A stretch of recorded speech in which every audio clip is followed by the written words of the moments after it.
Bus ಏನ್ ಮಾಡ್ಲತ್ತಿದೆ? Bus ಆಲೂ ಪಲ್ಯ ಮಾಡ್ಲತ್ತೀನಿ ನಾ. ಬಸ್ ಇದು ಪಲ್ಯದ ಪುಡಿ ಹಾಕೊಂಡು ಚಂದ ಆಗ್ತದ ಪಲ್ಯ. ಪಲ್ಯದ ಪುಡಿ ಇದು ಹೆಂಗ್ ಮಾಡಿದ್ ಬಸ್? ನಡ್ರಿ ಇವತ್ತು ಪಲ್ಯದ ಪುಡಿ ಮಾಡಮಿ. ಪಲ್ಯದ ಪುಡಿ ಮಾಡೋ ಸಲಕ ಫಸ್ಟ್ ನಮಗ ಪುಟಾಣಿ ಬೇಕಾಗ್ತಾವ. ಇದೊಂದು ಅರ್ಧ ಬಟ್ಲ್ ಪುಟಾಣಿ ತಗೊಂಡಿನಿ ನೋಡ್ರಿ. ನೆಕ್ಸ್ಟ್ ನಮಗೆ ಎಳ್ ಬೇಕಾಗ್ತಾವ. ಇದು ಎಷ್ಟು ಕ್ವಾಂಟಿಟಿ ತಗೊಂಡಿನಿ ಅಷ್ಟೇ ಕ್ವಾಂಟಿಟಿನ ಎಳ್ ತಗೊಂಡಿನಿ ನೋಡ್ರಿ. ನೆಕ್ಸ್ಟ್ ಒಂದು ಅರ್ಧ ಬಟ್ಟಲ್ ನಮಗೆ ಶೇಂಗಾ ಬೇಕಾಗ್ತಾವ. ಅರ್ಧ ಬಟ್ಟಲ್ ಇದು ಕಾರಳ. ಪಲ್ಯದ ಪುಡಿ ಮಾಡೋದು ಭಾಳ ಈಸಿ ಅದ ನೋಡ್ರಿ. ಇದು ಒಂದ್ಸಲ ನೀವು ಪಲ್ಯದ ಪುಡಿ ಮಾಡ್ಕೊಂಡು ಇಟ್ಕೊಂಡ್ರಿ ಅಂತಂತಂದ್ರು 10-15 ಡೇಸ್ ನೀವು ಆರಾಮ್ ಯೂಸ್ ಮಾಡ್ಬೋದು. ಯೂಶಲಿ ಮನೆಗೆ ಇಬ್ಬರು ಹಸ್ಬೆಂಡ್ ವೈಫ್ ಇಬ್ಬರು ವರ್ಕಿಂಗ್ ಇದ್ದರು ಅಂದರು ಈಗ ಮುಂಜಾನೆ ಅಡುಗೆದು ಮಾಡ್ಲಿಕ್ಕೆ ಟೈಮ್ ಹಿಡಿತದಲ್ಲ. ಸೊ ಏನು ಇದಿಂತ ಎಲ್ಲ ಪಲ್ಯದ ಪುಡಿ ಮಾಡ್ಕೊಂಡು ಇಟ್ಕೊಂಡ್ರಿ ಅಂತಂತಂದರು ಎಲ್ಲ ನೀವು ಪಲ್ಯದಾಗ ಒಂದು 2-3 ಸ್ಪೂನ್ ಹಾಕಿದ್ರಿ ಅಂತಂದ್ರೆ ಪಲ್ಯ ಬಿ ಟೇಸ್ಟಿ ಆಗ್ತದ. ಬೇರೆ ಮಸಾಲದು ಅದು ಹಾಕೋದು ಹತ್ತಲ್ಲ, ಇದೊಂದು ಹಾಕಿದ್ರೆ ಆಯ್ತು.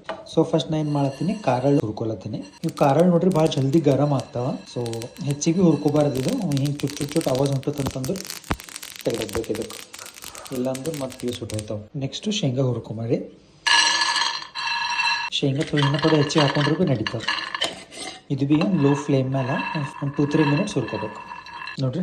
ಇದು ಭೀ ಹುರ್ಕೊಂಡ ಈಗ. ಇದ್ರ ಮ್ಯಾಲಿನೇನು ಸಪ್ಪಿ ಏನು ತೆಗೆದು ಬೇಕಾಗಿಲ್ಲ, ಹಾಗೆ ಇದ್ರ ಭೀ ನಡೀತದೆ. ನೆಕ್ಸ್ಟು ಪುಟಾಣಿ ಹುರ್ಕೊಂಬರಿ.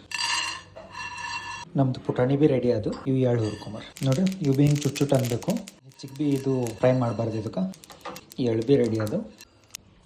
4 ಇಂಗ್ರೀಡಿಯೆಂಟ್ಸ್ ರೆಡಿ ಅದು. ಈಗ ಒಂದು 2 ಮಿನಿಟ್ಸ್ ತಣ್ಣಗಾಗ್ಲಕ್ಕೆ ಬಿಡ್ತೀನಿ.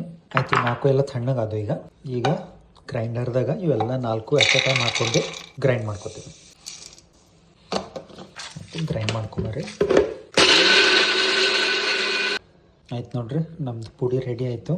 ಪ್ಲೇಟಿನ ಪೈಲೆ ತೆಕ್ಕೊಂಡು ತಣ್ಣಗಾಗ್ಲಕ್ಕೆ ಬಿಡಬೇಕಿದು. ಯಾಕಂದ್ರೆ ಮತ್ತು ಹೀಗೆ ಗರಮೇ ನೀವು ಕಂಟೈನರ್ದಾಗ ಹಾಕಿ ಹಾಗೆ ಮುಚ್ಚಿಟ್ರಿ ಅಂದ್ರೆ ಏನಾಗ್ತದೆ, ಒಳಗೆ ಮಾಯ್ಸ್ಟ್ ಹಿಡಿಯೋ ಚಾನ್ಸಸ್ ಇರ್ತವೆ ನೋಡ್ರಿ. ಹಿಂಗೆ ಯಾವ್ದು ಭೀ ಏರ್ ಟೈಟ್ ಕಂಟೈನರ್ ಇರ್ತದಲ್ಲ ಅದ್ರಾಗ ಹಾಕಿ ಇಟ್ಟಾಕಿದ್ರೆ ಆಯ್ತು. ಒಂದು ನೆಕ್ಸ್ಟ್ ಟೈಮ್ ಯಾವ್ದು ಭೀ ನೀವು ಮನೆಗೆ ಪಲ್ಯ ಅದು ಮಾಡಿನಾಗ ಒಂದು ಸ್ಪೂನ್ 2 ಸ್ಪೂನ್ ಹಾಕಿದ್ರೂ ಪಲ್ಯ ಮಸ್ತ್ ಟೇಸ್ಟಿ ಆಯಿತು. ಮೇನ್ ತಪ್ಪಲ್ ಪಲ್ಯ ಇರ್ತಾವಲ್ಲ ಅವು ಒಂದು ಬಿಟ್ಟು ಬಾಕಿ ನೀವು ಯಾವ್ದು ಪಲ್ಯದಾಗ ಇದು ಆ್ಯಡ್ ಮಾಡ್ಬೋದು.